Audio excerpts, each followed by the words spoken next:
Halo, Assalamualaikum warahmatullahi wabarakatuh. Kembali lagi di channel saya tentunya, Yusuf Ramdhani. Dan pada video pembelajaran kali ini, saya akan memaparkan tentang materi pertidaksamaan logaritma. Kalau pada minggu sebelumnya, saya sudah memaparkan video pembelajaran tentang materi persamaan logaritma, beserta pembahasan contoh soal secara detailnya. Nah, pada kali ini kita akan beranjak pada materi tentang pertidaksamaan logaritma. Tapi bagi kalian yang baru berkunjung ke channel saya, jangan lupa subscribe channel saya, like video ini, tulis komentar apapun di kolom komentar, dan juga jangan lupa share ke teman-teman kalian supaya ilmu tentang pertidaksamaan logaritma ini tidak stuck di kalian saja. Oke? Nah, langsung saja. Menurut Wikipedia, pertidaksamaan dalam matematika itu adalah kalimat atau pernyataan matematika yang menunjukkan perbandingan ukuran dua objek atau lebih. Kalau persamaan itu dinotasikan dengan sama dengan, nah untuk pertidaksamaan ini dinotasikan dengan beberapa notasi. Nah, tapi yang biasanya dipakai itu ada 4 notasi pertidaksamaan. Antara lain ada kurang dari, ada lebih dari, ada kurang dari sama dengan, dan lebih dari sama dengan. Nah, jadi pertidaksamaan logaritma itu apa? Pertidaksamaan logaritma itu adalah pertidaksamaan dengan nilai variabel atau peubahnya itu tidak diketahui dalam logaritma atau fungsi logaritma. Nah, seperti halnya di persamaan logaritma, kita harus memperhatikan teorema yang digunakan untuk menyelesaikan atau menentukan himpunan penyelesaiannya.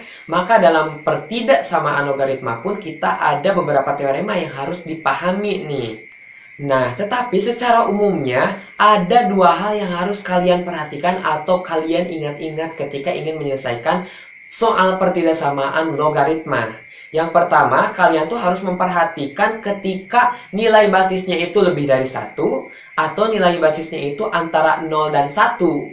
Ya, itu yang harus diperhatikan. Nah, ketika nilai basisnya lebih dari 1, maka tanda pertidaksamaannya itu tetap dalam artian sama.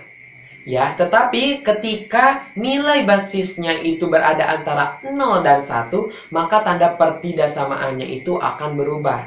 Misalnya yang tadinya lebih dari sama dengan akan menjadi kurang dari sama dengan ketika untuk memperoleh himpunan penyelesaiannya.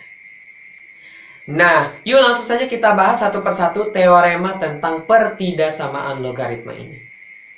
Teorema yang pertama berbicara, jika A lebih dari 1 dan A log fx lebih dari sama dengan A log gx, maka fx lebih dari sama dengan gx. Tandanya tetap sama ya, karena A-nya itu lebih dari 1. Dengan apa? Syaratnya tetap syarat numerus serta syarat basisnya itu tetap diperhatikan. Dengan fx serta gx-nya itu harus lebih dari 0. Teorema yang kedua berbicara, jika A lebih dari 1 dan A log fx kurang dari sama dengan A log gx, maka fx kurang dari sama dengan gx. Dengan tetap memperhatikan syarat dari numerus serta basisnya. Dengan syarat numerusnya itu, fx dan gx harus lebih dari 0. Nah, untuk teorema yang ketiga berbicara, jika A berada antara 0 dan 1 dan A log fx lebih dari sama dengan A log gx, maka tanda pertidaksamaannya nih yang berubah menjadi fx kurang dari sama dengan gx. Dengan tetap memperhatikan bahwa fx dan gx-nya itu harus lebih dari 0. Dan untuk teorema yang terakhir atau teorema yang keempat berbicara, jika A itu berada antara 0 dan 1 dan A log fx kurang dari sama dengan A log gx, maka fx lebih dari sama dengan gx. Dengan fx dan gx-nya itu harus lebih dari 0. Nah, seperti yang teman-teman ketahui bahwa matematika ini sangat erat kaitannya dengan kehidupan manusia. Dan tidak bisa dipungkiri bahwa matematika itu tidak akan pernah bisa lepas dari kehidupan manusia, termasuk dalam diri seseorang. Seperti itu. Karena matematika itu sendiri sudah menyatu dengan alam dan seisinya. Nah, untuk selanjutnya yaitu kita akan membahas tentang penerapan fungsi logaritma dalam kehidupan sehari-hari. Banyak sekali manfaatnya. Nah, di sini saya hanya akan menyebutkan beberapa saja. Nah, yang pertama itu ada masalah bunga majemuk. Dalam bidang ekonomi, seperti masalah bunga majemuk, fungsi logaritma ini digunakan untuk menentukan lamanya waktu menabung. Nah, rumus untuk menentukan lamanya waktu menabung atau rumus yang berkaitan dengan masalah bunga majemuk adalah. Nah, yang kedua, ada kekuatan gempa bumi. Nah, gempa bumi dinilai dapat menyebabkan bencana tsunami atau tidak. Nah, biasanya diukur dari kekuatan gempa bumi nih, yaitu dalam skala Richter.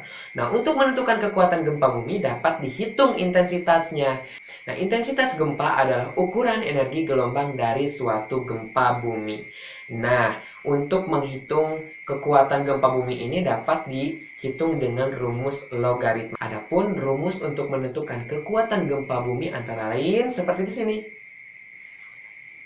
Nah, yang ketiga ada menentukan derajat keasaman. Nah, biasanya kalau derajat keasaman berhubungan dengan materi kimia ya, yang berhubungan dengan kimiawi. Nah, seorang ilmuwan yang bernama Sorensen menyatakan bahwa pH itu merupakan fungsi logaritma negatif dari konsentrasi ion dalam suatu larutan. Nah, maka terbukti bahwa fungsi logaritma ini sangat bermanfaat dalam kehidupan kita sehari-hari. Adapun rumus untuk menentukan derajat keasamannya itu adalah ini.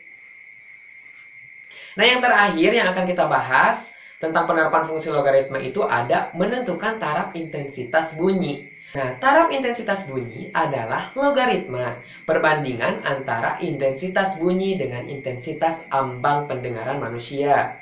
Nah, intensitas bunyi terendah yang masih dapat didengar oleh telinga manusia itu disebut intensitas pendengaran yang biasanya itu nilainya itu 10 pangkat 12 W per M kuadrat. Adapun rumus untuk mencari atau menentukan taraf intensitas bunyi itu antara lain ada di sini.